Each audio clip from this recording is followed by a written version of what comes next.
NASA's New Horizons spacecraft has successfully completed its close encounter with Ultima Thule, which at 6.6 billion kilometres is the most distant world ever explored. The first images are showing the space rock to be an entirely new kind of world. New Horizons completed the furthest flyby in history on New Year's Day, coming within 3,540 kilometres of the 31-kilometre long Kuiper Belt object, zooming past at well over 51,000 kilometres an hour. The encounter has confirmed that Ultima Thule is a contact binary, comprising two bodies held together gravitationally. Its remarkable appearance, unlike anything ever seen before, is helping to illuminate the sorts of processes which helped build our solar system's planets 4.6 billion years ago.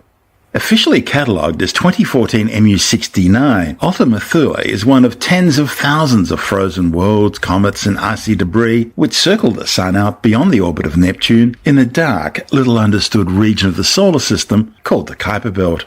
Ultima Thule is an ancient traditional name used to describe the most distant land known, a place beyond the borders of the known world.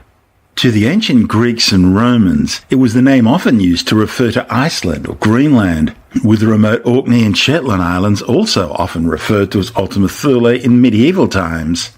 New Horizons principal investigator Alan Stern from the Southwest Research Institute in Boulder, Colorado, says the flyby is an historic achievement.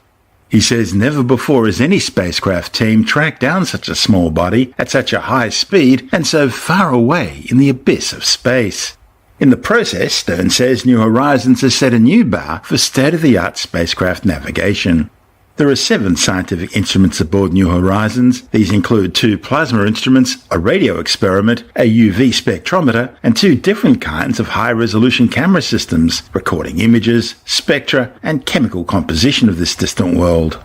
The first colour images of Ultima Thule, taken at a distance of 137,000 kilometres, highlighted this distant world's reddish surface, the same colour as other worlds in the Kuiper Belt.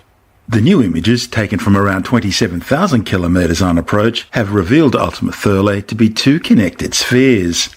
Stern and colleagues have named the larger 19-kilometre wide sphere as Ultima and the smaller 14-kilometre diameter sphere Thule. They say the 2 spheres likely merged soon after the solar system formed, colliding no faster than 2 cars in a fender bender. Initial data analysis has found no evidence of rings or satellites larger than a kilometre in diameter orbiting Ultima Thule. There's also no evidence of an atmosphere around this deep frozen world. New Horizons Geology and Geophysics team lead Jeff Moore describes New Horizons as a time machine, taking science back to the birth of the solar system.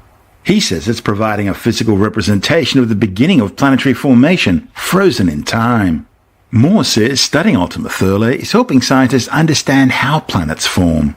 The CSIRO's Glenn Nagel from NASA's Deep Space Communications Complex near Canberra says signals from New Horizons travelling at the speed of light are taking over 6 hours to reach NASA mission control back on Earth.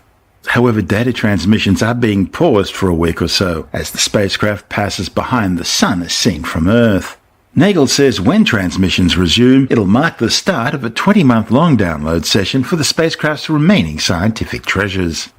These will include much higher resolution images, allowing scientists to write new chapters in the story of Ultima Thule and the solar system. Well, the mission, of course, was very pleased that they got a successful signal back from New Horizons post this encounter with Ultima Thule.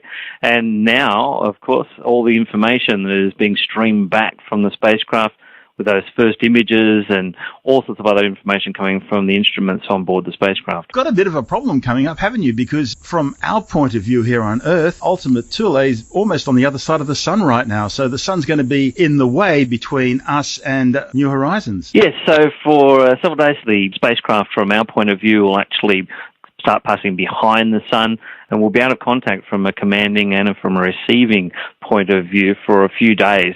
But that's okay. Some of the initial data has been critical, come down, the things that they really want to be able to get first up.